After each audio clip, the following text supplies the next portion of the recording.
ternyata setiap zaman ada orangnya, setiap orang ada zamannya. Jadi perubahan itu sesuatu hal yang pasti yang tidak mungkin kita hindari. Karena perubahan itu tidak mungkin kita hindari, maka yang perlu kita lakukan adalah bagaimana kita mampu beradaptasi terhadap segala perubahan. Hari ini mungkin saya juga agak kebayang dulu guru saya ketika saya selalu tidak ingin menyebut mantan guru karena guru ya guru bagi saya gitu ya. Guru saya ketika di madrasah ibtidaiyah dulu itu saya nggak kebayang, sekarang kita sudah berpindah ke dunia digital, teknologi dan sebagainya. Bagaimana mereka, mohon maaf ya, merasa begitu ketertinggalan. Karena mungkin ruang untuk beradaptasi, ruang untuk bahkan bisa jadi Pak Bu, saya kawitnya dari Tasikmalaya di kampung gitu ya. Namanya orang di kampung gitu ya, mana kadang ada beberapa juga yang mungkin belum mengenal handphone dan seterusnya. Bisa jadi begitu. Nah sehingga untuk implementasi pada konteks kurikulum, perubahan yang memang mesti kita adaptasi ini kadang-kadang menjadi terkendala. Nah oleh karena itu, karena ilmu ini kemudian bersifat dinamis, maka pilihan kita adalah kita mesti beradaptasi terhadap segala perubahan. Oke. Ya, kita mesti beradaptasi dengan segala perubahan. Baik. Oh, kesini ya. Nah, termasuk saya juga mungkin agak kantor Bu, karena baru colek-colek begini. Baik, yang berikutnya adalah saya ingin menukil juga apa yang pernah disampaikan dalam buku Ki Hajar Dewantara, menyatakan bahwa anak-anak taman siswa kita dekatkan hidupnya kepada kehidupan rakyat agar supaya mereka tidak hanya memiliki pengetahuan saja tentang hidup rakyat. Agar apa? Agar mereka tidak hanya memiliki pengetahuan saja tentang rakyatnya, akan tetapi dapat mengalaminya. Dan kemudian tidak hidup berpisahan dengan rakyat. Jadi, Bapak pendidikan kita sudah menyampaikan jauh-jauh hari bahwa anak didik kita itu mesti dididik untuk mengalami. Tidak hanya cukup mengetahui. Ya, sehingga pada akhirnya dia mampu berhidup berdampingan dengan masyarakat. Kita ingat misalnya apa yang kita sebut sebagai organisasi pendidikan dunia, UNESCO menyebut bahwa paling tidak ada 4 fungsi pendidikan. Yang pertama learning to know, itu tujuan pendidikan paling dasar agar pendidikan itu belajar itu untuk mengetahui, learning to know. Lalu fase berikutnya adalah learning to do. Bagaimana kemudian kita belajar untuk mampu melakukan. Jadi setelah kita tahu, kita harus mampu melakukan. Setelah anak kita diberitahu, maka anak kita mampu melakukan. Lalu tahapan yang ketiga apa? Learning to be. Mereka harus mampu menjadi dirinya sendiri. To be a teacher, to be a doctor, to be a good student, kira-kira begitu ya. To be, karakter lah di situ. Jadi kita disebut guru matematika itu bukan hanya karena namanya Ibu Juju, dia dari desa A, dia dari desa no, tetapi Ibu Juju existing Ibu Juju karena karakternya, karena pengetahuannya. Maka Ibu Juju sudah menjadi Ibu Juju. Kira-kira learning to be. Maka anak-anak kita juga perlu dididik untuk to be. Mereka akan menjadi apa? Maka ke depan kita akan bicara soal bagaimana kemudian kurikulum merdeka itu selalu diarahkan pada pengembangan minat, bakat, karakter peserta didik. Jadi mentekah yang guru, nah saya sudah namakan gitu ya, mentekah tetapi berdasarkan karakter, minat, bakat peserta. Lalu target yang keempat adalah learning to live together. Pendidikan, belajar itu adalah agar mampu menciptakan peserta didik, warga belajar yang mampu hidup berdampingan, live together, berdampingan dengan seluruh lapisan masyarakat, mampu hidup di tengah-tengah masyarakat. Kira-kira begitu ya, kira-kira begitu. Dan tentu Bapak Ibu, kami yang mungkin hari ini berada di lembaga pendidikan tinggi, sebetulnya Bu, Pak, gitu ya, kami ini punya hutang yang kalau saya berpikiran sebelum saya ditagih hutangnya, saya bayar dulu gitu. Dosen itu kan punya kewajiban, satu ngajar, dua neliti, tidak ngabdi, yang ketiga ngabdi, yang kita sebut sebagai tridharma. Mestinya lembaga-lembaga pendidikan, masyarakat itu nagih tuh ke orang-orang yang mungkin ngajar di perguruan tinggi itu Bu, gitu ya, membayarkan gitu kalau ibarat bayar ya, pengabdian kepada masyarakatnya seperti apa. Nah ini tentu saya sebelum ditagih kira-kira gitu ya, kemarin itu mikirnya oke, kita bayar dulu deh gitu, gitu ya, kalau ibarat tagih menagih gitu ya Bu. Nah ini juga bagian daripada kepedulian, bagian daripada keinginan kami untuk berkolaborasi. Terlebih misalnya secara umum kita sudah ketahui bahwa dalam konteks kurikulum merdeka itu terpenting adalah kita mau berkolaborasi. Tidak menutup kemungkinan, mohon maaf, contoh misalnya Ibu Juju ya tadi, Ibu Juju misalnya, kadang-kadang dalam satu sesi itu bisa ngajar di kelasnya Pak Benny loh Bu, sebagai praktisi yang sudah mengajar bertahun-tahun mata pelajaran matematika, loh bisa. Pun sebaliknya, kadang-kadang mungkin Pak Benny nanti ngisi di kelasnya Ibu, kan begitu. Ini semakin terbuka gitu ya, semakin terbuka. Jadi ya secara formal bahwa dosen itu mesti S2, mesti linear dengan bidang ilmu, tetapi dalam kerangka praktis semua kita bisa terlibat dalam pengelolaan pendidikan, termasuk baik itu di tingkat SD, SMP maupun SMA. Baik, berikutnya adalah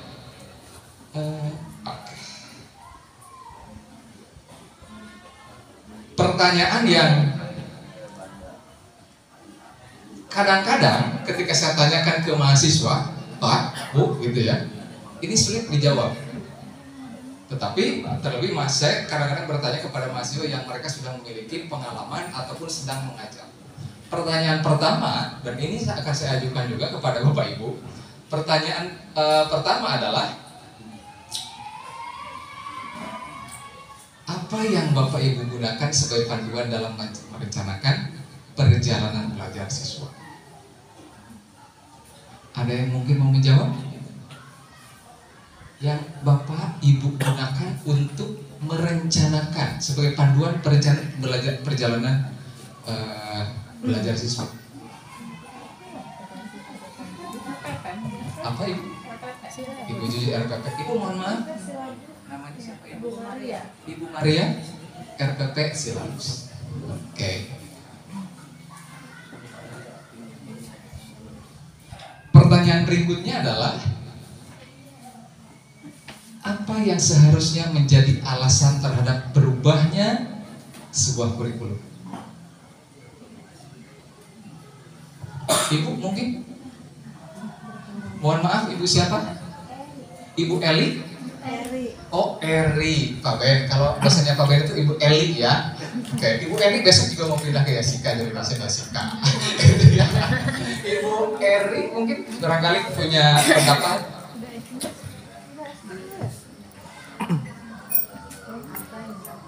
Apa kira-kira? Ada Pak. Bapak siapa? Bapak Aja Sumarja. Pak Aja Sumarja. Ya. Mengapa alasannya terhadap perubahannya sebuah kurikulum? Ya tentu setiap tahun berubah, bukan setiap tahun berubah, ya setiap paradigma pendidikan itu selalu berubah, sebab perubahan paradigma pendidikan ini menuntut kepada arah berubahnya zaman gitu. Kalau kita misalnya di zaman era 90-an tentunya berubah dengan era yang sekarang yang penuh dengan digital.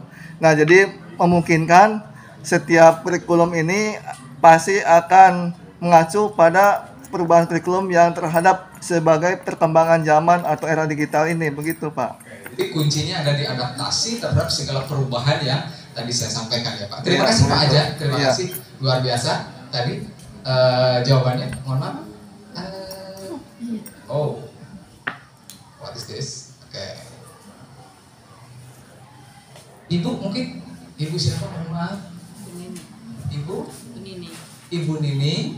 Oke, Bu, dari pengalaman Ibu selama mengajar gitu ya, mana yang lebih sering terjadi? Mohon maaf ya Pak, apakah menyelesaikan materi yang ada atau mencapai tujuan yang ada dalam kurikulum?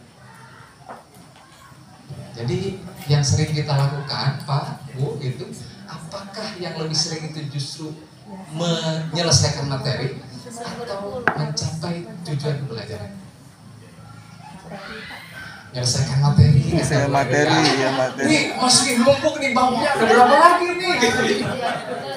Terlampau jauh, kadang takut memaksakan ke peserta didik yang masih tidak mampu mencapai. Kita tidak boleh memaksakan kemampuan anak itu kan berbeda-beda. Kita sadar betul bahwa peserta didik kita ternyata variatif ya Bu. Kecepatan menjangkau setiap materi, memahami setiap materi begitu ya. Jadi kadang-kadang ini besok mau ujian nih, materinya masih numpuk, ayo ngebut gitu kan, digas terus gitu ya, digas terus gitu ya. Nah, sehingga apa tujuan pembelajaran yang semestinya kita capai itu kadang-kadang gitu ya, kadang-kadang tereliminasi oleh target materi yang belum kesampaian gitu ya. Ini fakta yang kemudian ini juga tentu saya kira problem kita bukan hanya di lembaga pendidikan di tingkat dasar menengah maupun sekolah atas, tapi juga kadang-kadang perguruan tinggi juga demikian gitu ya. Dikejar besok mau UTS, materi baru 4 gitu ya, ngebut aja, nggak tahu maksudnya, nggak paham, bisa jelas seterusnya gitu ya. Materi jalan terus. Nah, oke. Baik, padahal Bapak Ibu sekalian, kita sudah paham bahwa sebetulnya kan kurikulum ini ibarat rel ya, rel di mana kemudian jalan yang sudah ditetapkan untuk kita berjalan dalam konteks pengelolaan pendidikan adalah yang disebut sebagai kurikulum. Nah, oleh karena itu mungkin kita perlu merefleksi ulang tadi. Terima kasih Bu Eri. Jadi kadang-kadang kita kebanyakan mungkin lebih mengejar materi tersampaikan dibanding capaian pembelajaran yang sudah kita sepakati, sudah kita tentukan gitu ya. Ini di akhir mata pelajaran ini siswa itu harus mampu apa? Nah itu kan targetnya sebetulnya, bukan pada ini materinya ada sekian harus sampai semua gitu, olap-olap aja gitu ya, misal gitu ya. Nah padahal sudah dari sisi perangkatnya sendiri kita sudah sepakati bahwa kurikulum itulah yang kemudian akan menjadi apa? Jalur bagi kita untuk berjalan, menapaki kita sebagai pendidik, sebagai pengajar, untuk kemudian mengajarkan segala sesuatunya kepada anak didik kita.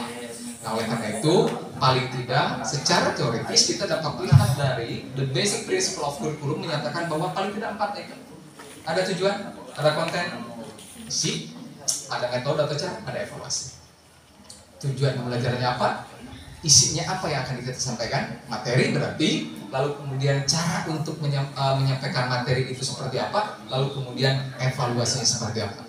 Nah, 4 poin inti inilah yang kemudian harus berbalik. Jadi kalau ibarat buka buku gitu ya, kadang-kadang harus ngulang-ngulang gitu ya. Ini tujuan pelajarannya apa, caranya seperti apa, materi yang mau disampaikannya apa, lalu evaluasinya seperti apa. Sehingga ada ketersambungan antara tujuan, metode, isi dengan evaluasi yang kita berikan terhadap peserta didik kita. Karena tadi sadar betul bahwa peserta didik kita itu variatif. Tentu mungkin model evaluasi yang kita berikan juga bisa variatif, gitu kan? Bisa variatif, tidak disamaratakan. Oleh karena itu kita melihat misalnya kebijakan terbaru bahwa tidak ada ujian nasional misalnya, yang adalah assessment. Itu kan untuk kemudian menghargai setiap perbedaan, menghargai setiap keunikan dari setiap peserta didik yang ada di sekolah. Oke. Kurikulum Merdeka, nah ini kan kuncinya ada di beragam, lalu kemudian pengembangannya pada konten-konten esensial. Nanti Pak Benny lebih cerita soal gimana sih membangun konten esensial misalnya gitu ya. Tetapi prinsipnya adalah kolaborasi, keberagaman yang kita tonjolkan pada implementasinya menjadikan pendidikan ini semakin berwarna. Anak tidak lagi dipaksa untuk menguasai sesuatu hal yang mungkin dia juga tidak suka gitu ya. Walaupun saya kira dalam konteks pendidikan tidak bisa kita berbicara soal like and dislike, suka tidak suka. Tetapi pertimbangannya ada pada soal minat, bakat yang ada pada siswa yang bisa kita dorong, bisa kita bantu. Saya selalu menyatakan ke teman-teman mahasiswa itu, teman-teman kalau nanti suatu waktu jadi guru, gitu ya, ngajar di sekolah, jangan berpikir bahwa Anda adalah satu-satunya sumber pengetahuan. Kita ini, termasuk saya bilang, kita ini hanya salah satu, bukan satu-satunya. Karena kalau kita bicara bahwa saya satu-satunya sumber pengetahuan yang akan kamu peroleh di dalam kelas ini, maka saya sudah memonopoli ilmu pengetahuan, padahal saya sendiri masih memiliki keterbatasan. Nah, oleh karena itu setiap pendapat mahasiswa, setiap pendapat siswa mesti kita hargai sebagai bagian dari keberagaman yang ada, dan setiap anak memiliki latar belakang yang berbeda-beda, kompetensi yang berbeda-beda, kemampuan yang berbeda-beda, termasuk minat bakat yang berbeda-beda. Ya, sehingga dalam konteks kurikulum merdeka ini penting bagi kita untuk menghargai setiap keberagaman dengan cara yang beragam. Mengapa kita memerlukan kurikulum merdeka? Kita sebut sebagai literasi dan numerasi, bahwa berbagai studi baik di tingkat nasional maupun internasional menyatakan bahwa masyarakat kita, peserta didik kita, Bapak Ibu, ternyata memiliki kesulitan yang cukup ya dalam memahami bacaan sederhana maupun matematika dasar. Kita sebut sebagai literasi dan numerasi. Literasi itu tentu bukan hanya bisa baca cek Sundanya mah gitu ya, tetapi kan gitu ya. Saya kira itu. Kemudian yang berikutnya adalah lebih relevan dan interaktif. Jadi kenapa? Karena pembelajaran melalui proyek. Mungkin kadang-kadang gitu ya, kita perlu mengajak siswa kita itu tidak hanya di kelas. Kadang-kadang untuk mengajarkan tentang alam mungkin bisa di lapangan sambil ngariung gitu ya, kan lebih menarik gitu. Jadi inovasi-inovasi kreativitas kita dituntut dalam konteks Merdeka Belajar ini untuk memberikan pembelajaran yang lebih interaktif kepada peserta didik, agar yang kebayang juga sih selama 5 hari di kelas, kalau dulu kita ya saya mungkin gitu ya, kita aja kali atau ini gitu ya. Kalau dulu zaman kita mungkin 5 hari terus saja rutinitas itu, masuk kelas, lalu guru datang, kemudian guru menyampaikan, istirahat, masuk lagi, setelah itu pulang. Kelas 1 SD sampai kelas 6 SD kan begitu.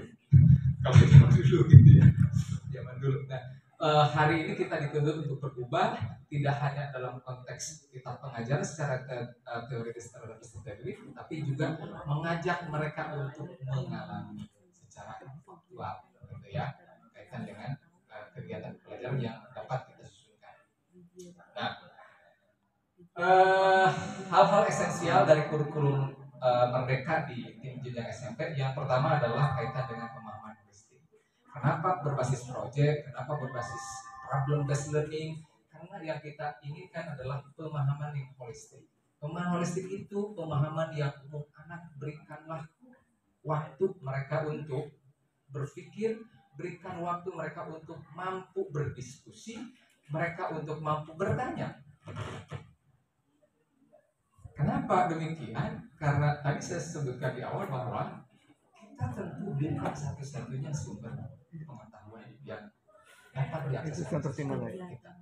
Ya, pemahaman holistik terhadap konsep-konsep, teori-teori dan sebagainya itu dapat dipahami oleh siswa, entah itu dari sisi model pembelajaran berbasis problem atau dari proyek.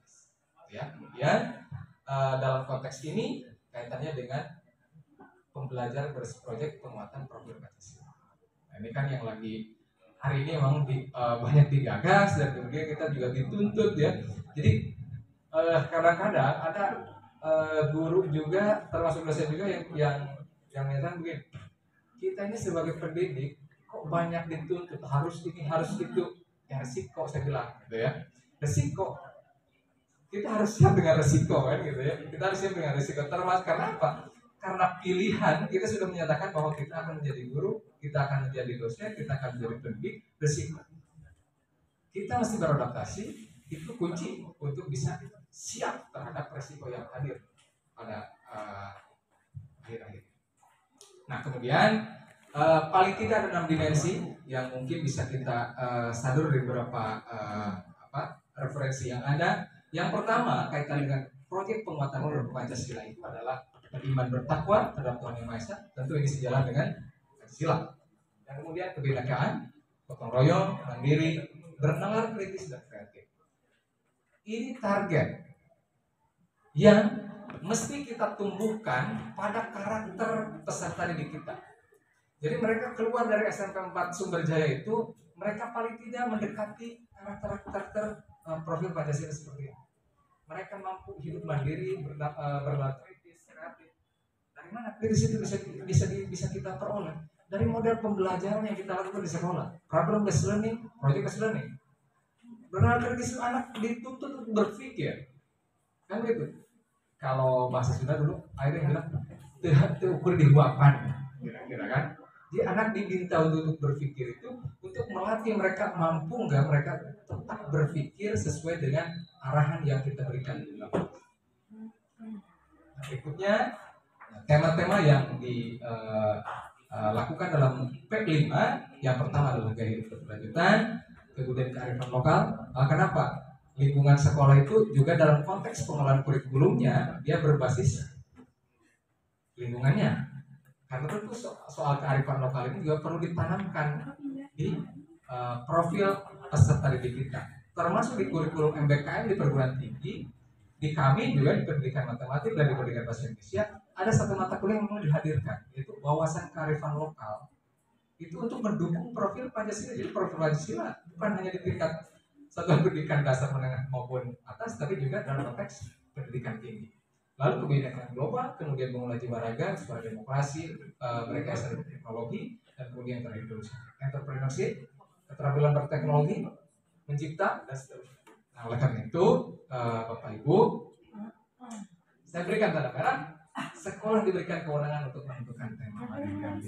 Jadi nampaknya, gitu ya, Bapak Ibu tentu perlu berdiskusi dengan Pak Kepala. Pak Kepala, kita ini akan mengambil tema penguatan profil Pancasila untuk peserta didik kita itu. Mau tema yang mana nih kita ambil? Lalu nanti kita kegiatannya apa? Gitu ya. Jadi mesti kita sepakati antara sekolah dengan guru-guru yang nanti akan melaksanakan bagaimana mengelola kegiatan-kegiatan yang berkaitan dengan penguatan profil Pancasila untuk siswa. Oke. Intinya proyek profil Pancasila paling tidak, kenapa demikian? Mengalami pengetahuan. Ini peserta didik juga memiliki kesempatan untuk mempelajari tema-tema atau isu-isu penting. Wawasan global, kearifan lokal, ini model-model yang memantik kritis, ya, memantik nalar. Berpikir peserta didik kita itu perlu digagas, berikan stimulus oleh kita agar keterampilan berpikirnya semakin meningkat. Oleh karena itu tadi kita bicara soal minus di soal literasi dan numerasi ini bisa meningkat ke depannya, gitu ya. Karena hanya itu yang bisa melatih mereka untuk meningkatkan nalar kritis, literasi dan numerasi. Oke. Baik. Nah, secara prinsip penerapan di satuan pendidikan yang pertama adalah peserta didik. Tentu keren kan, peserta didik ini menjadi bagian daripada hal paling fundamental yang kemudian menjadi bagian daripada tugas kita sebagai pendidik di sekolah. Kita ini jadi guru tentu untuk menjadi contoh bagi peserta didik kita, sehingga peserta didik inilah yang kemudian menjadi pusat pengembangan profil Pancasila. Ya, kemudian kontekstual, ya, menunjukkan kekhasan dan sesuai dengan karakteristik satuan pendidikan. Kontekstual based on culture-nya, berdasarkan latar belakang budaya, lingkungan sekolah sekitar dan seterusnya. Kemudian esensial, ya, buat semua unsur informasi penting utama yang dibutuhkan dan digunakan satuan pendidikan. Yang keempat adalah akuntabel, dapat dipercaya. Yang kelima adalah melibatkan berbagai kelompok. Di penyusunan kurikulum ini perlu dilakukan secara kolaboratif untuk meningkatkan capaian pembelajaran, termasuk peningkatan pada pembentukan profil pelajar Pancasila. Saya contohkan dari sejak awal, kadang-kadang jika ibu berkenan mungkin gitu ya, kadang-kadang daripada misalnya nanti lewat ke Asok Kandel gitu ya, ada sesi waktu mungkin gitu ya di mata kuliah tertentu nanti juga yang kami berikan terhadap guru untuk mengisi di kelas dengan mahasiswa. Jadi akan semakin variatif nanti. Tidak hanya 16 pertemuan itu oleh dosen terus itu ya. Tapi juga nanti mungkin kadang-kadang Ibu Juju tuh. Itu ya, kalau Ibu Juju nanti butuh kesempatan bersama-sama yang mampir ke topik apa dengan satu ikan. Maka KKR adalah kesimpulan aja. Karena pendidikan, pendidikan matematika dan pendidikan bahasa Indonesia itu praktisi mengajarnya kami ambil dari guru-guru senior mungkin. Gitu ya, yang membimbingi tentang mata kuliah tertentu atau mata pelajaran tertentu. Gitu ya. Ada yang kalau di pendidikan bahasa dan sastra mungkin kami dari budayawan gitu ya Pak. Jadi kolaborasi sifatnya gitu ya. Jadi anak tidak hanya diajarkan oleh Pak Beni, tetapi juga kadang-kadang oleh Ibu Juju, kadang-kadang oleh Ibu Eri gitu ya. Jadi kan enak tuh, ada kolaborasi yang baik antara setiap tingkatan satuan pendidikan untuk membangun pendidikan yang lebih berkualitas. Bapak Ibu, saya kira kalau dari saya demikian, nanti dilanjutkan oleh Pak Beni kaitan dengan Pak Beni ini kalau tidak salah pernah di guru bergerak ya, pengajar Pak. Ya, ini akan cerita tentang bagaimana kita mampu mengimplementasikan guru bergerak ini agar tadi capaian pembelajaran dan penguatan profil pelajar Pancasila itu bisa kita capai secara optimal. Saya kira itu, terima kasih Pak Beni, Ibu mohon maaf, nanti mungkin kita bisa lanjut diskusi lebih lanjut. Assalamualaikum warahmatullahi wabarakatuh.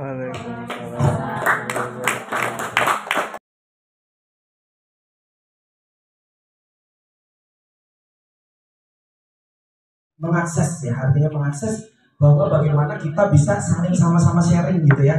Apalagi sekarang, jadi mulai didorong juga dosen dengan praktisi ya, salah satunya guru itu sudah harus mengikis ya, kesenjangannya harus mengikis. Jadi kalau zaman dulu itu antara dosen dengan guru mungkin berasa kayak berbeda sekali gitu ya. Konteks materi yang diajarkan ketika perkuliahan juga mungkin dengan kehidupan nyata itu atau dengan kehidupan Bapak Ibu ketika mengajar juga terasa beda. Sehingga ada istilah begini katanya, ngapain capek-capek belajar teori-teori tertentu, toh teorinya juga nggak diterapin ya di dalam konteks pembelajaran tuh orang-orang gitu ya, seolah-olah teorinya Piaget gitu ya, teorinya Gestalt, teorinya Brunner itu apa sih loh gitu ya, apa sih loh, gue ngajar kayaknya sengsara-sengsara aja, dia ngomong-ngomong ke sana ya itu sih bisa diterapin kalau di luar negeri kan pasti bisa, kita selalu berujar seperti itu.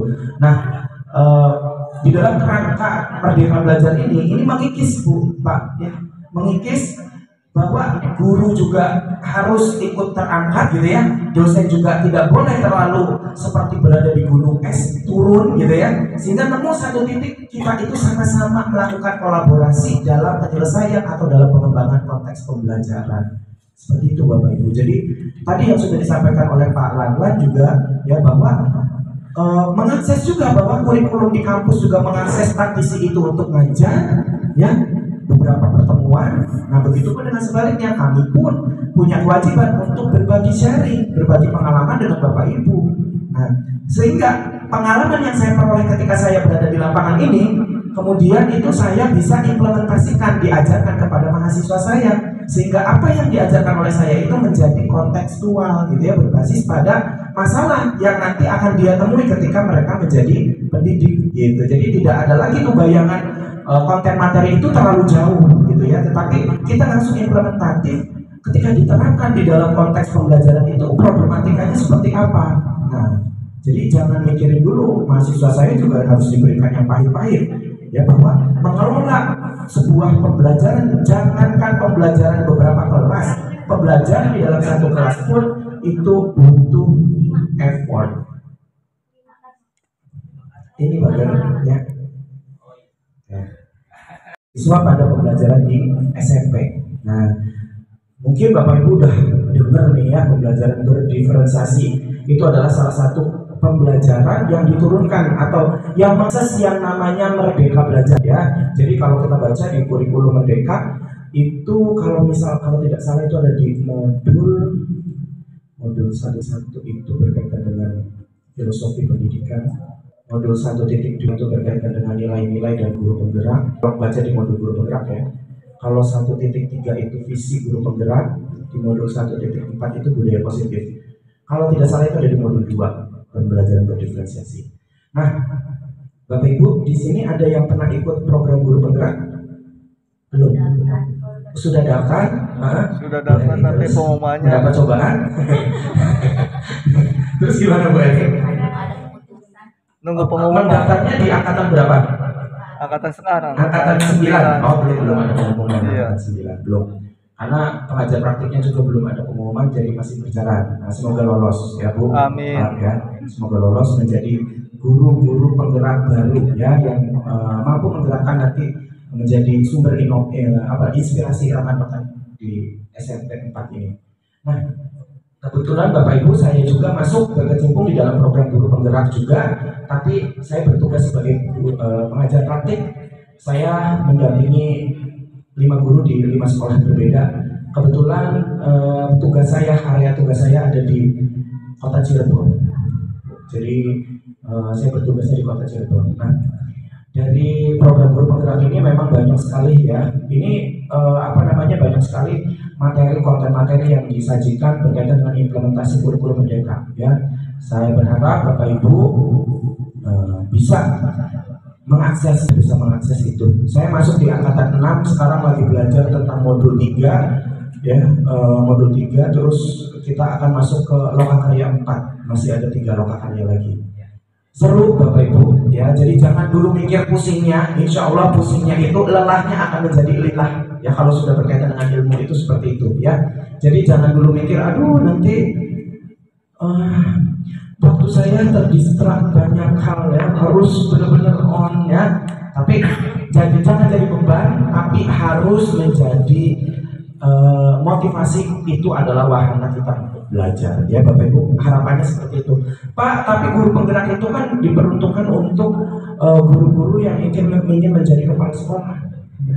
Sebetulnya inisiasinya ya Bapak Ibu, guru penggerak itu bukan hanya untuk sebagai kepala sekolah ya, tetapi pada intinya adalah itu sebagai motor ya dalam implementasi kurikulum Merdeka. Ya, motornya kan harus dipasang beberapa motor ya di dalam beberapa sekolah. Nah, kemarin saya di kegiatan di SD Negeri 1 Lojikobong 1 ya.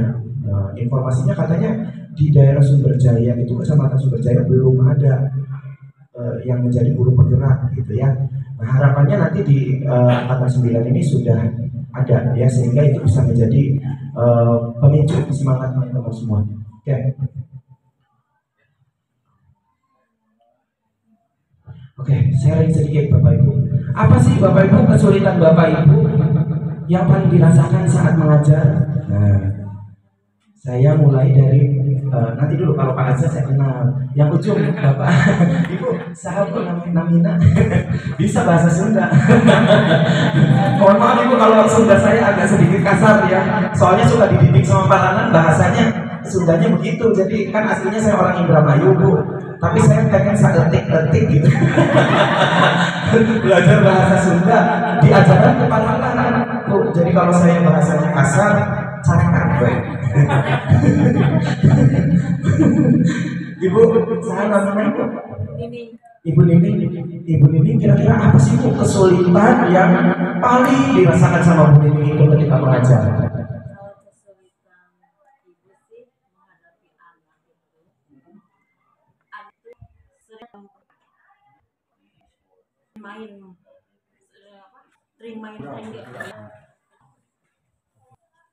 Terus kalau sudah terjadi itu kira-kira ngapain? Ngeri juga ya. Betul sih, kalau mungkin saya ditempatkan dari Bu Nini juga kalau terus ya Bu ya, apalagi kesel, emosi gitu ya, akhirnya marah-marah ya Bu ya, anak ya kita ya Bu Nini gitu sebelahnya Ibu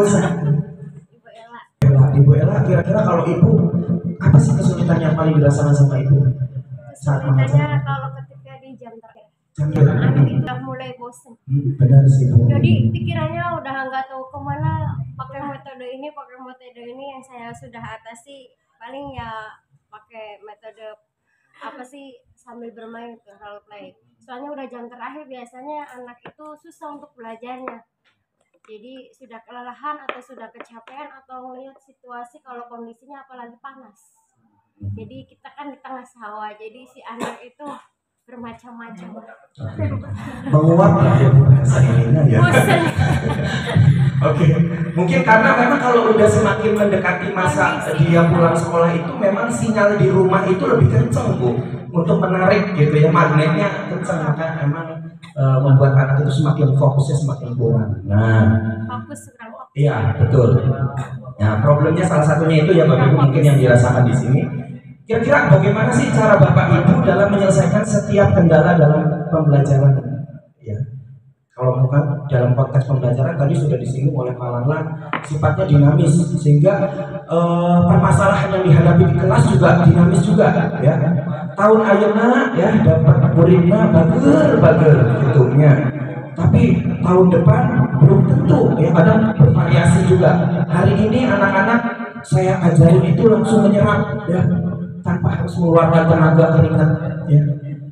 Tapi beda lah gitu ya. Nah, jadi selalu permasalahan di dalam konteks pembelajaran itu sangat-sangat dinamis sekali.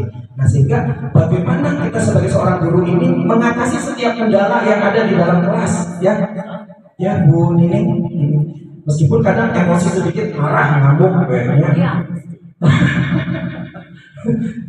Sampai gebrok-gebrok iya tuh Bu. Sampai mas lempar papan tuh Bahaya. lempar papan tuh mana tadi Bu? Misalnya kadang ini bisa murid macam sama kayak Ini mah bahaya tuh. boleh ya? Alhamdulillah.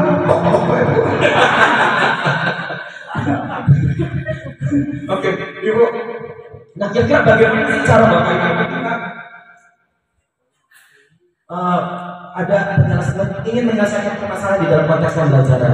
Ibu dengan Ibu siapa? Ibu Maria. Kira-kira gimana Bu Maria menangani permasalahan yang kalau misalkan muncul di dalam pembelajaran Ibu Maria? Kalau misalnya dilihat dari permasalahan yang dilihat dari tadi yang disampaikan Bu Ella, kurang fokus atau ini seperti itu, yang pertama pasti metode ceramah dulu, mencoba ngomongin anak-anaknya dulu gitu ya. Ya biasa ceramah sambil dengan nada, kalau misalnya nada pelan masih bisa diterima berarti masuk. Tapi biasanya memang laki-laki tetap aja gitu, walaupun kita ngomong panjang ngalor ngidul gitu, panjang lebar ngomongin nasihatin, masih ada yang ngobrol ya itu tadi dengan nada yang lebih tinggi, kalau perlu berat meja. Ingat ya, jangan dulu suujon sama Bu Maria ya. Ngegebrok meja teh maksudnya kan ngegebrok atina siswanya meh luluh gitunya. Orang dulu. Oh, terus di pangeran harus gini. Menisieun. Ada tak keluar tuh dia mah. Alhamdulillah, berarti di sini prestasi pencak silat bagus. Bercandanya punya bahasa Sunda bercanda. Sampai ketunduh. Nah ketunduhnya harus nggak boleh, itu nggak boleh ngantuk. Kalau saya ngomong nggak boleh ngantuk. Nanti ditanya kurang tehnya. Ku abdi maaf kurang. Nah, oke. Berarti tadi Bu Maria mencoba melakukan yang namanya tindakan pedagogis dulu katanya, ya. Coba kita deketin, ya, dari hati ke hati. Ya. Kalau hatinya masih belum bisa diketuk, ya, baru tuk bro. Nah, gitu kan? Ibu kan kalau buka tamu kan gitu kan, tuk-tuknya pakai ini dulu awalnya Bu, tuk kalau bertamu. Nah, yang punya rumah agak nyaut nih, bro kan? Bro agak keras. Ya. Oke. Kalau masih nggak nyaut lagi berarti kudu dijedor. Oke. Nah, lanjut lagi. Bagaimana cara menghadapi beragam keunikan yang dimiliki siswa di dalam belajar. Tadi di dalam satu kelas ya, ada 30 siswa, karakternya beda-beda ya, latar belakangnya beda-beda, membentuk karakter anaknya juga beda-beda itu Bu. Ya, karena 30-nya itu misalkan dari 30 keluarga berbeda. Nah, sehingga pembentukan karakternya berbeda. Yang satu hidup, yang satu ya, yang hiji deui blok sana ngeri ya. Udah batin. Seradat surut gitu. Nah, gimana sih mengcover perbedaan atau keunikan anak di dalam kelas ini? Pak Azza kira-kira gimana Pak? Nah, itu syuting kurang terus Pak.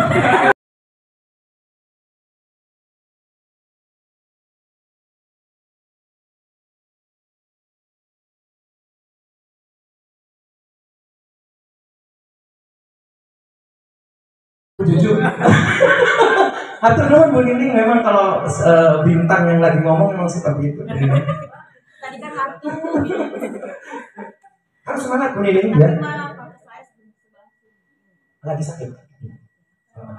Semoga lekas sembuh ya Bu ya. Amin. Amin. Jujur, jadi di prodi pendidikan matematik alhamdulillah penghuninya rata-rata muda, kaum muda jujur. Jadi tertinggal kemarin itu yang paling muda, kalau zaman sebelumnya itu Pak Haji paling muda. Nah sekarang dibalik posisinya, Pak Haji yang paling tua di antara yang lain karena skuadnya muda-muda semua sekarang. Jadi di prodi pendidikan matematik kalau Ibu Juju ke sana berasa kita semuanya adik-adik bahkan anak-anak Bu Juju gitu ya, anak-anak. Terutama saya kalau saya anak bungsu.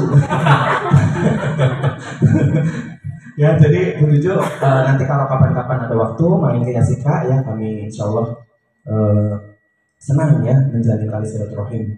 Oke.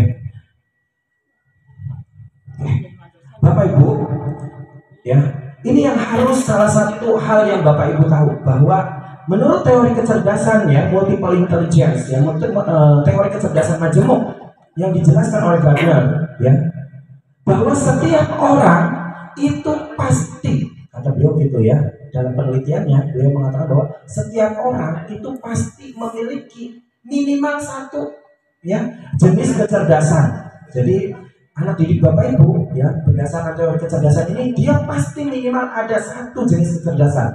Beliau menjelaskan ada kalau tidak salah 9 kecerdasan ya. Ada kecerdasan musikal ya, ada kecerdasan kinestetik, ada kecerdasan visual spasial ya, ada kecerdasan naturalis, ada kecerdasan logis matematis ya, ada kecerdasan eksistensial, kemudian interpersonal ya, verbal linguistik. Mungkin Bapak Ibu juga sering nemuin kalau belajar matematik ya, anak ini susahnya minta ampun, tapi ternyata dia itu punya keahlian lebih ya, punya kecerdasan lebih dalam ilmu bidang seni musik misalkan ya. Saya pernah nemuin itu siswa yang modelnya begitu Bu. Saya pernah ngajar anak SMP, kalau belajar matematik susah banget, nggak masuk. Saya ngajarin hari ini, besoknya lupa lagi. Ya seperti air mengalir aja jadinya. Ilmu itu seperti air mengalir, nggak ada serat-serat sedikit pun yang nempel di dalam benak pikirannya. Ya. Dan kalaupun nempel itu memang benar-benar harus kita itu pelan sekali ya. Tetapi dia pun diberikan sama Tuhan ya kecerdasan yang luar biasa ketika membaca not balok Bu.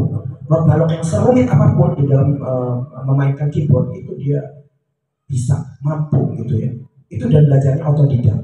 Itu yang bikin geleng-geleng ya, bahwa wah ternyata memang dia kecerdasannya di bidang seni musik ya. Dia dari kecerdasan musikal.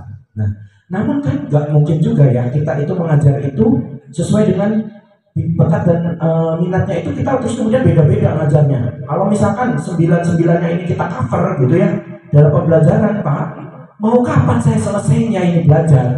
Satu bab aja udah butuh berpuluh-puluh pertemuan misalkan, ya kan?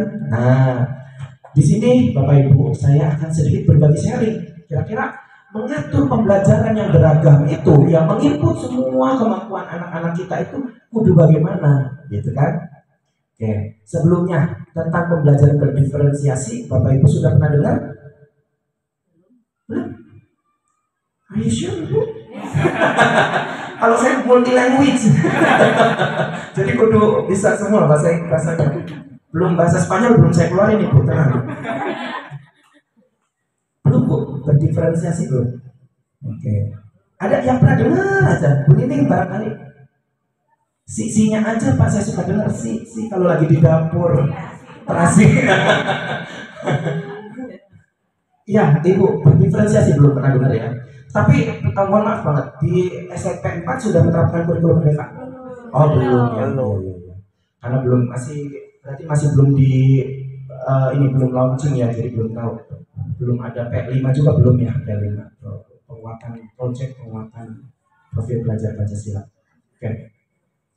Nah, Bapak Ibu ya, berkaitan dengan pembelajaran berdiferensiasi itu nanti kita akan masuk, coba sedikit saya menjelaskan. Oke. Setiap anak memiliki potensinya masing-masing. Ya, dia memiliki potensi yang berbeda-beda antara individu yang satu dengan yang lain. Ya.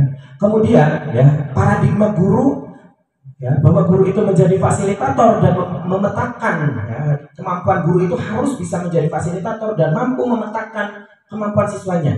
Ya, dua hal ini kemudian kita rangkum, ya Bapak Ibu, sehingga lahirlah paradigma, ya, perubahan paradigma dalam proses pembelajaran. Jadi harus ada perubahan cara berpikir kita dalam memandang proses pembelajaran.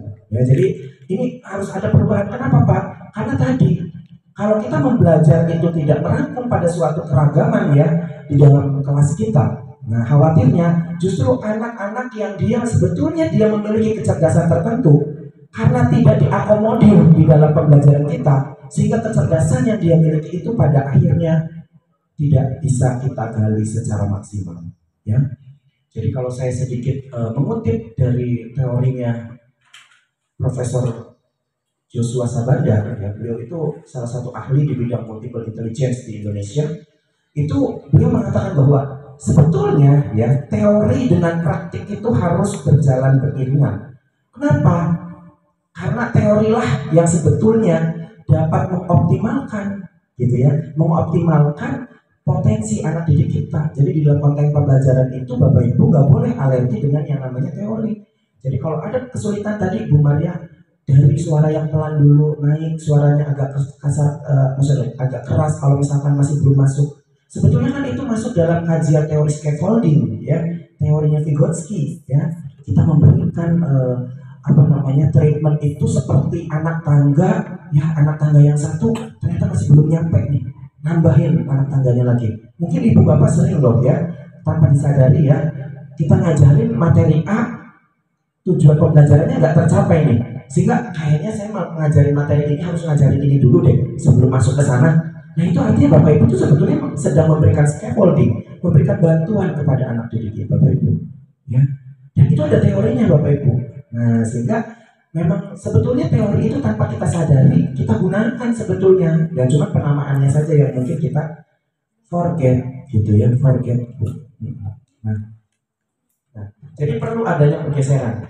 Oke, kita lanjut pada hal berikutnya. Pembelajaran berdiferensiasi Bapak Ibu ini mengakomodir pada 5 hal, ya. Pertama, kita mengakomodir dari hal yang pertama dulu, tujuan pembelajaran, ya, yang didefinisikan secara jelas. Jadi rambu-rambu kita melaksanakan pembelajaran berdiferensiasi itu harus tahu dulu tujuan pembelajarannya apa sebetulnya, ya Bapak Ibu. Kemudian lingkungan belajar yang mengundang murid untuk belajar. Kita setting kira-kira lingkungan belajar yang bisa mengakomodasi anak kita untuk belajar ini kudu seperti apa ya. Nah, lingkungan belajar ini bukan hanya dari dari kondisi kelas misalkan ya, dari sarana prasarana, bukan ya. Selain dari situ ya, tidak hanya hal itu, tetapi kita juga menginput pada misalkan modul yang digunakan ya, itu lingkungan belajarnya itu masuk ke sana juga. Nah, terus kemudian manajemen kelas yang efektif, ya. Gimana ngatur waktunya? Bagaimana kita mengatur pola tugas yang diberikan, pola pertanyaan yang diberikan kepada anak, ya? Jangan sampai kita memberikan pola-pola yang malah justru pembelajarannya menjadi panjang misalkan, ya. Kita juga harus bisa mengatur manajemennya.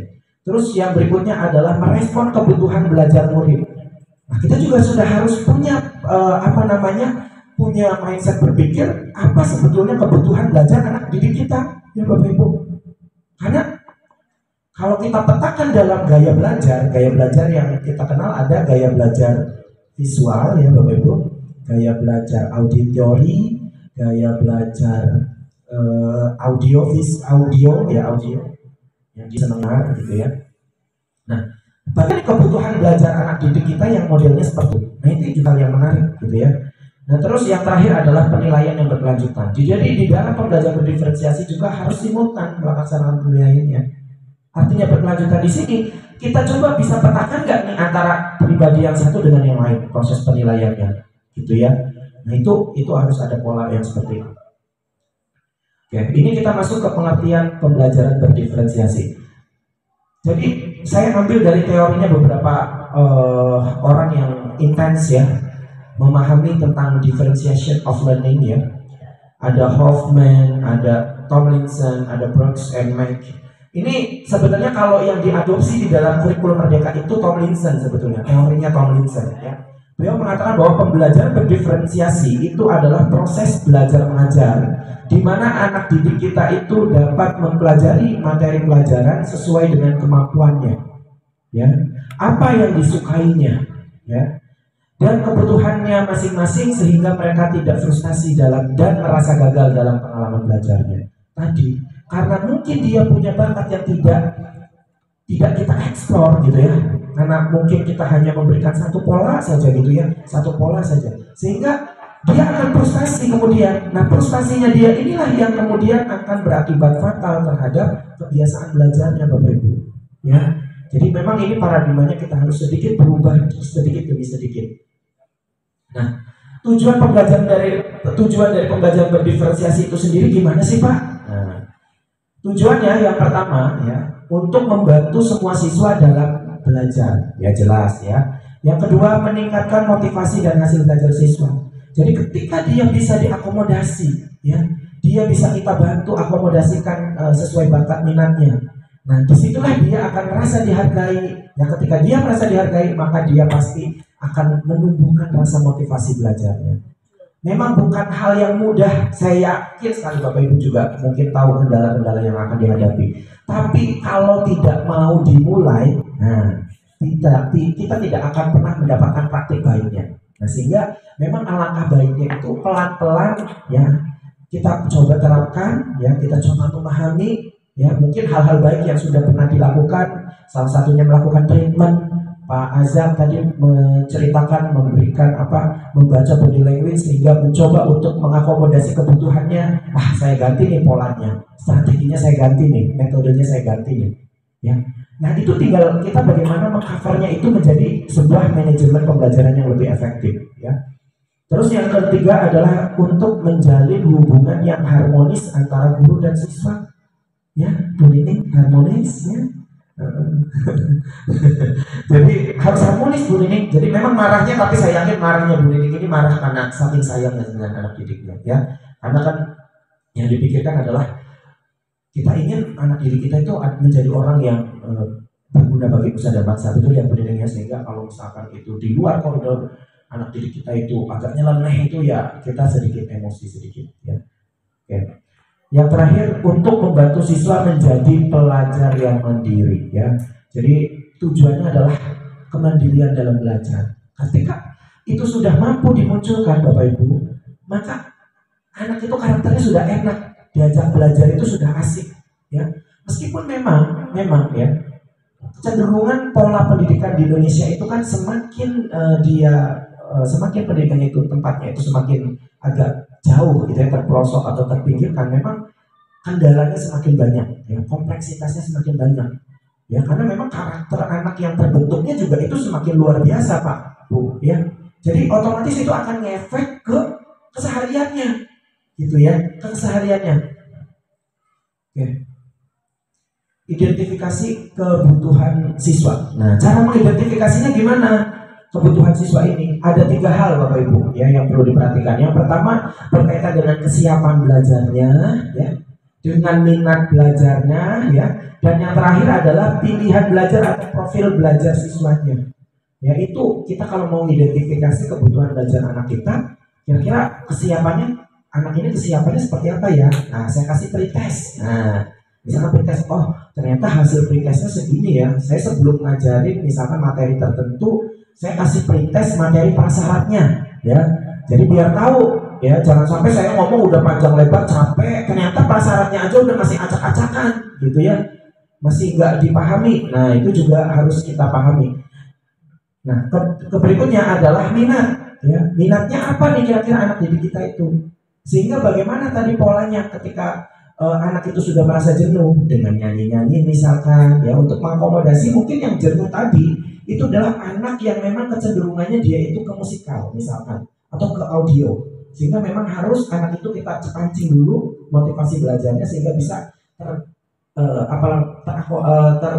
tergabung lagi gitu atau masuk track lagi gitu ya kalau sudah keluar track.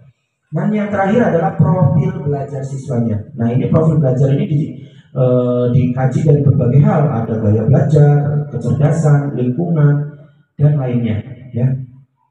Memang ini untuk mengangkat profil belajar ini memang butuh effort Bapak Ibu ya. Kalau nggak mau repot sih tinggal ngundang psikolog ya, anaknya dites menggunakan tes potensi akademik misalkan ya, sehingga bisa terlihat dia kecenderungannya kemana. Nah tapi kan kita juga harus sama-sama tahu ya Bapak Ibu, kendalanya ketika di setiap sekolah itu pasti berbeda-beda ya. Nah agar mungkin dari segi pembiayaan itu bisa ditekan ya, salah satu caranya adalah dengan salah satu teknik paling mudah Bapak Ibu, yaitu Iqra ya, baca Bapak Ibu ya. Nanti baca ya di HP ya, di HP download jurnal penelitian tentang tes bakat anak misalkan. Nanti ada kolom-kolomnya yang bisa kita adopsi gitu ya. Pertanyaan-pertanyaan yang kita bisa adopsi, kita bisa berikan secara gratis ya Bapak Ibu ke anak-anak, sehingga kita tahu kecerdasan anak kita sebenarnya cenderungnya kemana sih. Nah jadi murah sekarang, serba semuanya bisa diakses menggunakan handphone Bapak Ibu ya. Udah diakses aja pakai handphone ya. Jadi sedikit. Jadi kita sebelum masuk pembelajaran itu kita coba testing dulu anak-anak didik kita itu sudah sejauh mana ya gitu. Ini menjelaskan tentang bagian keterlibatan guru dan peserta didik di dalam konteks pembelajaran berdiferensiasi. Jadi gimana sih keterlibatan guru dalam pembelajaran berdiferensiasi dan bagaimana keterlibatan murid dalam pembelajaran berdiferensiasi? Keterlibatan guru dalam pembelajaran berdiferensiasi itu guru menjadi perancang konten, ya, merencanakan konten berhubungan dengan akses belajar dan materi. Ya, jadi guru ini yang memikirkan kontennya, kira-kira akses belajar materinya kudu seperti apa? Apakah semuanya harus pakai PPT, judul-judul yang pakai PPT? Nah, gimana kalau dia yang senang audio? Ya, bagaimana kalau dia senang kinestetik gerak? Nah, sehingga kontennya, nah ini variatif, Bapak Ibu ya. Coba selain ada menonton atau melihat Bapak Ibu ngajar ya, ada video ya, ada kemudian kinestetik praktiknya ya, anak menemukan konsepnya sendiri yang menggunakan gerakan-gerakan ya, sehingga itu yang kemudian memunculkan motivasi belajarnya. Memang itu mengubah paradigma itu Bapak Ibu memang susah sekali ya, memang susah, butuh effort ya, makanya harus dimulainya dari hal yang paling kecil dulu ya. Jadi kebiasaan-kebiasaan kita yang mungkin sering kita lakukan, nah sedikit demi sedikit harus diubah ya. Jadi daripada marah-marah begini ya, lebih baik anak-anak suruh praktik aja. Kalau dia senang di rumah, udah biarin ya, anak-anak saham begini ya, jadi udah gitu ya, di polanya dicoba diganti. Kalau anaknya praktik gimana, coba kita setting pelajaran kita itu gimana caranya anak untuk bisa mengaksesnya sendiri gitu ya. Nah, dari mana lagi Pak? Handphone ya, dari handphone Bapak Ibu lihat polanya apa di YouTube, kira-kira ada kayak sajiannya ya. Jadi memang harus banyak kita ini TikTok gitu ya di HP itu, handphone kita itu emang dunia itu dalam genggaman gitu ya, semuanya bisa diakses ya Bapak Ibu ya. Nah kemudian merencanakan proses ya, jadi guru juga punya peran dalam merencanakan proses pembelajarannya juga harus variatif ya. Jadi ketika ini harus bisa mengakomodasi itu semua, gimana nih variatif, jadi harus di polanya harus kita ubah-ubah gitu ya. Nah terus yang terakhir adalah merencanakan produk ini berkaitan dengan penugasan ya. Coba penugasannya jangan monoton, anak disuruh ngerangkum terus ya. Ya kalau satu tugas jenisnya merangkum terus ya anaknya juga mungkin dia akan too much, menganggap kita juga udah mulai bosan jadinya ya Bapak Ibu ya. Jadi kalau sudah seperti itu coba kita ganti polanya, pelajarannya menggunakan berbasis project ya. Anaknya bikin drama ya, misalkan dalam matematik bisa saja dibuat misalkan dramanya drama jual beli gitu ya. Jadi jual belinya itu selain itu tapi ada praktiknya divideokan. Anak-anak rata-rata mungkin sudah ada handphone lah, salah satunya pasti punya. Nah terus anak-anak itu tugasnya by project ya. Kalau lagi belajar aritmatika kita kasih konten untuk dia mempraktikkan langsung membuat drama jual beli gitu Bapak Ibu. Itu akan mungkin lebih membuat anak juga polanya, oh iya ya belajar matematik itu sebetulnya nggak cuma hitung rumus gitu Bu Juju. Jadi memang ada pola-pola tertentu yang bisa kita explore gitu ya. Atau coba bikin poster. Nah, anak-anak kan sekarang pakai handphone canggih, Canva, ada apa. Dan saya yakin anak didik kita akan jauh lebih. Jadi dia juga selain handphone itu kemudian mendapatkan dampak yang negatif, tapi ketika kita lebih banyak memberikan drill kepada anak didik kita hal-hal yang positif, akhirnya dia memahami bahwa lebih banyak manfaatnya daripada enggak bermanfaatnya. Ya justru didikannya harus dari kita juga. Kan tidak mungkin juga perkembangan zaman itu kita stop tuh. Tetap aja anak itu main handphone meskipun kita larang-larang ya. Sehingga kitanya yang harus bisa ngatur polanya agar handphonenya itu kita ajarkan kepada anak bahwa penggunaan handphone itu sebetulnya banyak manfaatnya. Ya salah satunya kita memberikan tugas-tugas yang lebih memancing bahwa dia harus dieksplor gitu ya. Nah, terus keterlibatan peserta didik kita. Nah, misal itu berkaitan dengan yang pertama kesiapan belajar, yang kedua minat belajar, dan yang terakhir adalah profil belajar yang sudah dijelaskan sebelumnya. Oke, nah tadi ya guru punya tugas menyiapkan konten sehingga konten ini diferensiasi dalam bahasa harfiahnya, diferensiasi itu perbedaan ya. Berarti butuh adanya perbedaan konten ya. Nah perbedaannya seperti apa? Misal isinya berkaitan kurikulum dan materi ya, gurunya melakukan modifikasi ya, dan pembelajarannya berdasarkan gaya belajar, kondisi dan kemampuan siswa. Jadi kontennya juga coba harus lebih variatif, berbeda-beda. Jadi jangan terlalu monoton kontennya, ya Bapak Ibu. Mungkin ini sudah dijelaskan sebelumnya. Di proses juga kurang lebih tadi yang sudah saya jelaskan. Oke. Implementasinya, ya. Dalam mengimplementasikannya, yang pertama adalah melakukan yang namanya asesmen pembelajaran berdiferensiasi, Bapak Ibu. Ya, kita melakukan asesmen dulu, kita melakukan proses penilaian evaluasi dulu terhadap pembelajaran berdiferensiasi, mampu nggak? Kira-kira bagaimana selaknya kalau misalnya diterapkan di dalam kelas kita? Ini juga perlu kita tinjau, ya. Terus baru kita merancang pembelajaran berdiferensiasinya. Kira-kira seperti apa nih pembelajaran yang meliputi keberagaman anak didik? Ini seperti apa caranya? Kemudian yang terakhir adalah memulai, ya. Jadi setelah kita rancang ya harus kita implementasi. Ya Bapak Ibu. Nah, tapi ini memang ada problematika. Kalau misalkan Bapak Ibu melihat ya tadi sekilas dari pembelajaran berdiferensiasi, pembelajaran yang meliputi keberagaman ya dari segi yang perbedaan. Nah kira-kira pasti kan ada problematika juga itu ya pada permasalahan yang kemungkinan bisa terjadi. Kira-kira kalau dibayangkan dengan pembelajaran berdiferensiasi ketika bisa diimplementasikan di SMP 4 Sumberjaya ini, apa kira-kira yang mungkin bakal jadi masalah? Coba saya mau nanya dengan Ibu siapa Bu? Bu Titi. Kira-kira Bu Titi gimana?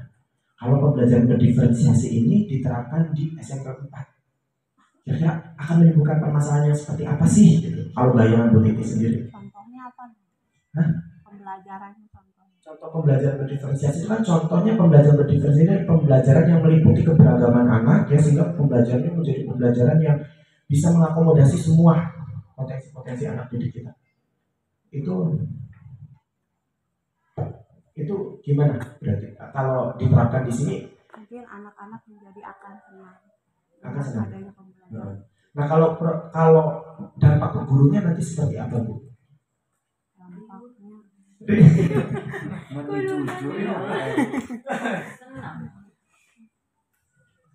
seperti apa Bu? Belum tergambarkan. Nah, Tapi insya Allah anaknya. Ibu Maria mungkin atau Ibu Erik mungkin bawa laptop, silahkan. Silahkan yang bawa laptop Ini aja. Oke, bismillahirrahmanirrahim. Assalamualaikum warahmatullahi wabarakatuh.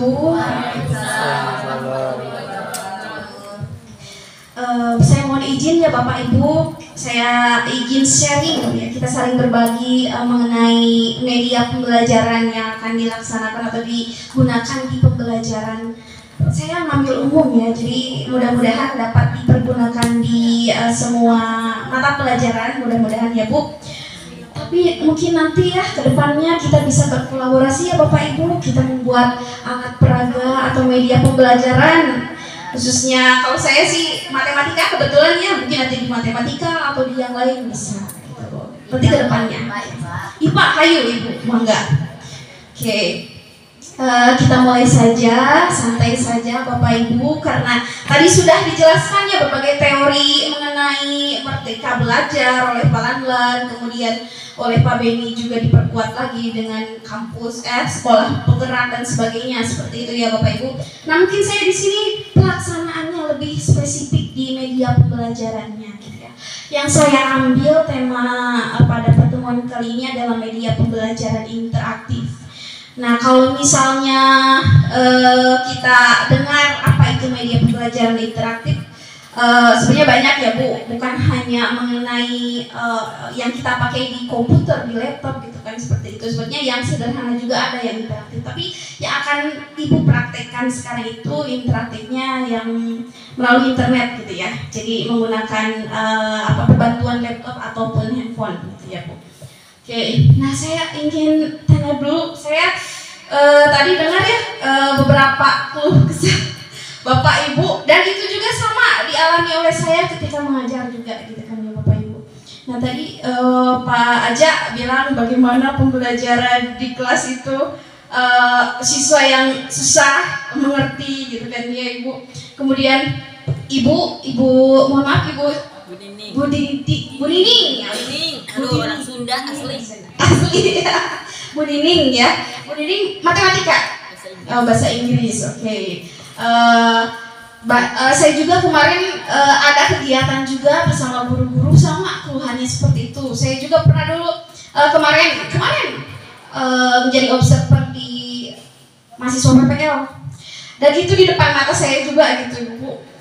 Ada siswa yang memang itu ada kami observer di belakang itu ada 3 orang, terus ada guru gitu kan. Anaknya itu memang ditanya gak bisa. Kemudian malah kalau mohon maaf ya mungkin tidak semuanya, tapi ada anak itu kayak ngece dan sebagainya gitu kan ya. Nah seperti itu mungkin ternyata masih banyak sekali, dan memang hebat-hebat sekali guru-guru kita ya Bu. Kita semua Ibu Bapak di sini, saya juga nanti akan belajar nanti ke depannya ya, di sini kita berkolaborasi mengenai pembelajaran dan sebagainya. Banyak sekali memang PR-PR yang harus kita kerjakan ke depannya. Tapi mungkin ini dengan media pembelajaran bisa sedikit membantu ya, untuk ya setidaknya meskipun siswanya tidak mengerti secara sepenuhnya, tetapi membantu untuk siswa mulai fokus dulu aja gitu kan ke pembelajaran kita. Oke. Nah, Ibu, Bapak, saya mau nanya nih. Kemarin ketika Covid ya Bu, kan pembelajaran itu di rumah ya. Nah, bagaimana Ibu cara pembelajarannya? Mungkin bisa sharing, Bu Nining. Ibu, kesan-kesan ketika pembelajaran daring Bu? Kalau saya sih ngasih di rumah ya, pakai apa itu? Pakai HP itu ya. Kan aku mah belum bisa pakai HP ya. Gitu. Tapi sedikit bisa lah. Ya itu memberikan dari YouTube aja. Iya bagus, itu juga video pembelajaran juga bisa diberikan aja. Jadi Ibu direkam, menerangkan seperti itu atau memberikan video yang memberikan aja. Oh iya, betul. Kalau belum sampai merekam Ibu sendiri ngajar. Oh iya, bagus juga. Kalau Pak Jaja, Pak Aja, Kalau Gimana? kalau saya mah lebih unik dan berbeda dengan guru yang lain gitu. Seperti apa, Bapak? Jadi seperti ini saya membuat konten yang menarik dengan cara merekam saya sendiri, kemudian buatkan video, setelah videonya jadi kemudian diupload ke YouTube dan alhamdulillah anak seneng banget gitu dengan Luar cara biasa, pembelajaran video Bapak. begitu. Jadi kreatornya, Bapak. Ya alhamdulillah kreator YouTuber. dan sudah punya channel sekarang YouTube-nya dengan YouTube pembelajaran bahasa Sunda. Alhamdulillah sudah ditonton lebih dari 90.000. Wah, hebat sekali, Bapak. Ada YouTuber. Ya alhamdulillah itu cuman subscribe-nya ya udah dapat 1.580-an. Keren, Bapak. Kenapa tuh nggak ada pelatihan? Pelatihannya, ibu-ibu. Bapak kan sudah ada potensi nih. Nah, adakan bisa pelatihan atau apa? Itu bisa dijadikan apa namanya itu? Sharing ilmunya untuk kita. Gitu. Ya bisa berbagi sharing. Iya betul, karena 26 ribuan per bulan, tapi saya juga tidak menggunakan yang berlangganan karena ini sudah cukup menurut saya, sudah cukup banyak sekali fasilitas yang bisa digunakan. Nah misalnya, ibu silakan buat yang bawa laptop atau yang di handphone bisa juga. Nah di sini ada saya buat kuis nih ya bapak ibu. Nah kuis di sini ada beberapa yang harus diisi. Nah di sini kan ada gambar, jadi bapak nanti atau ibu bisa submit gambar di sini. Oke, kita searching misalnya hewan vertebrata ya.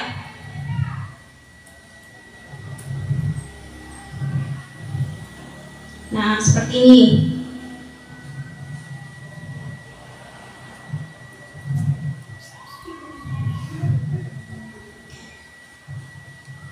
Kita ngambil yang ini nih ya.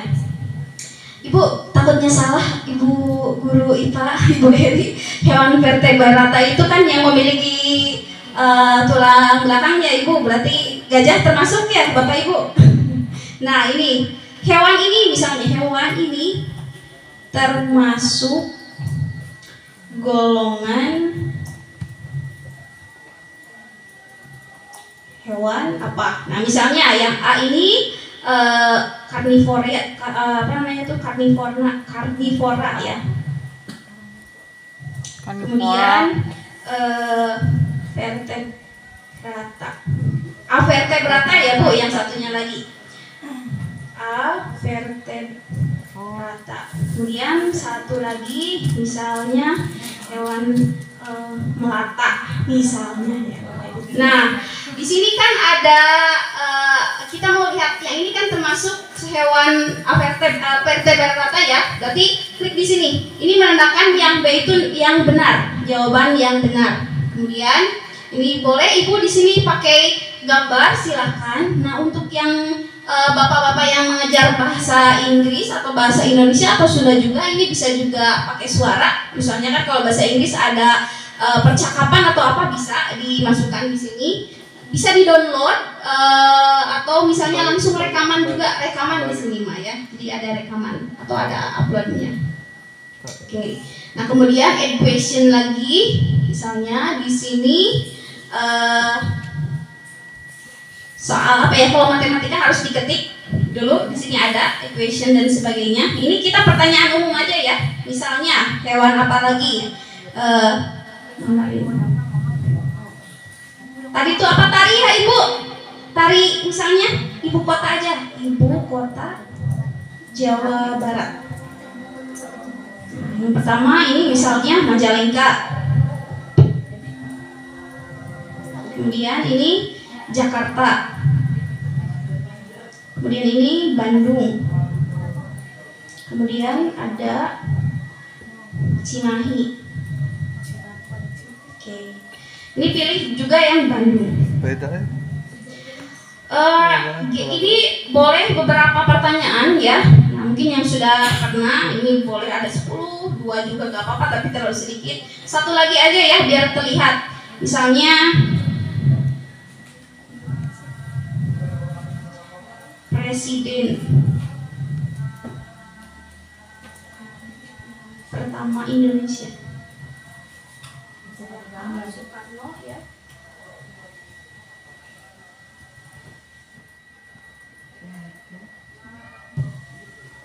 SBY, kemudian Jokowi. Oke. Nah, Bapak Ibu, ini saya sudah tulis ada 3 soal. Nah, judulnya boleh kasih judul apa, misalnya mau UTS IPA, mau UTS materi apa, atau ujian apa. Misalnya saya pengetahuan umum saja. Pengetahuan umum. Nah, Ibu silahkan sambil ya Bapak Ibu. Nah, di sini kita klik done dulu. Oh iya, ini belum ada jawabannya. Soekarno. Di sini. Oke, klik done. Nah, di bagian inilah Ibu nanti bisa edit-edit ya. Di sini. Ini boleh mau backgroundnya itu ya, temanya itu mau spooky, mau space, silahkan disesuaikan. Ibu senangnya yang mana. Nah, di sini ada pilihannya Bapak Ibu.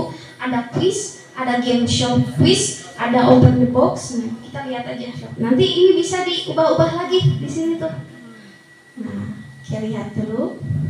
Nah, kita harus edit dulu ya Bapak Ibu.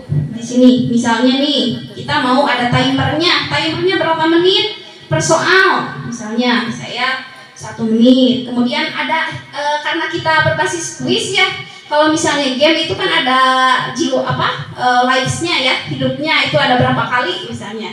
Nah, di sini kita bisa atur. Ada unlimited, berarti dia nggak bakal kalau mati hidup lagi gitu. Nah, kita batasi misalnya 3 kali atau 4 kali. Nah, ini shuffle question ini bisa diacak pertanyaannya. Nah, ini ada automatic process, aftermarkingnya ada show answer atau perlihatkan jawaban. Nah, biasanya ditutup aja ya. Nah, boleh bebas itu mah. Jadi biar ketika ada yang salah dia coba lagi, dia nggak ingat gitu jawabannya, nggak tahu jawabannya gitu ya Bapak Ibu. Nah, terus sudah itu klik apply to these activities. Oke, di-playkan. Nah, kemudian di sini leaderboardnya. Kalau di sini hanya tertera 10 ya. Nah, kita bisa atur juga di option Bapak Ibu. Nah, ini ada top 10, top 20, top 40 bebas. Nah, klik. Ini duplikat. Misalnya mau dia yang udah namanya dipakai, boleh ngisi lagi atau nggak boleh ya. Jadi sekali nama aja. Misalnya ini berarti only show best score. Ini mah yang ini ya, duplikat leaderboardnya.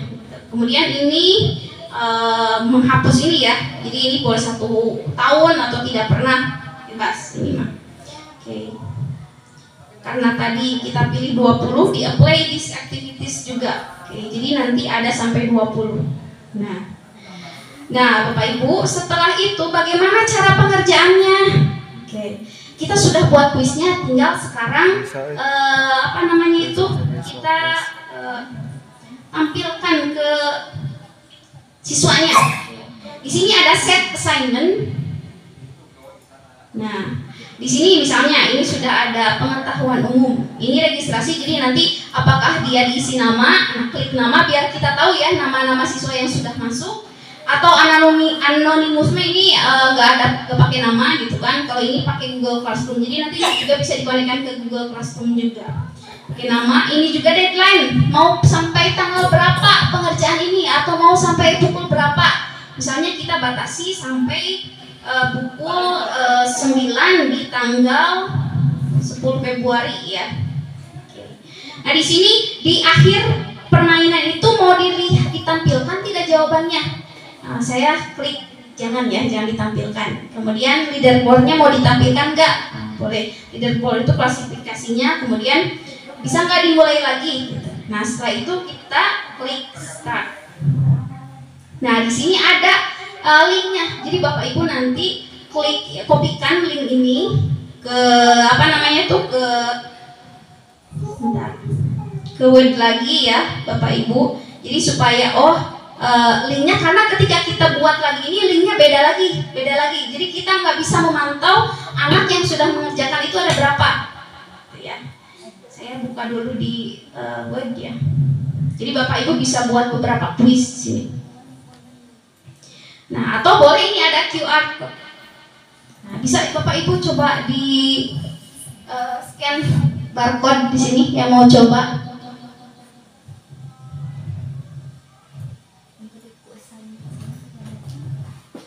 Boleh Ada yang sudah buat, Bapak, Ibu? Nah, jadi diklik dulu, ditulis dulu ya Bapak Ibu ketika kita ngasih link ke siswa itu. Jadi harus ditulis, karena ketika nanti minta link lagi, linknya beda lagi. Coba Bapak Ibu kerjakan, saya mau lihat sudah ada berapa orang yang mengerjakan. Bisa Bu di scan ini?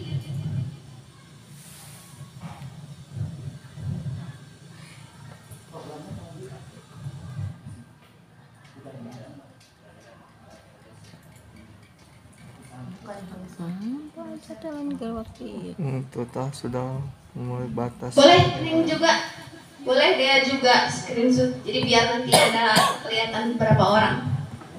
So, Neng.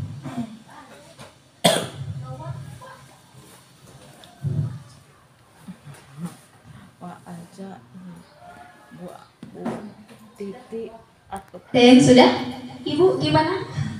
Ibu yang berkerudung hitam siapa Ibu? Mohon maaf namanya. Bu Titi. Udah coba Bu Titi. Bisa di scan barcode Bu?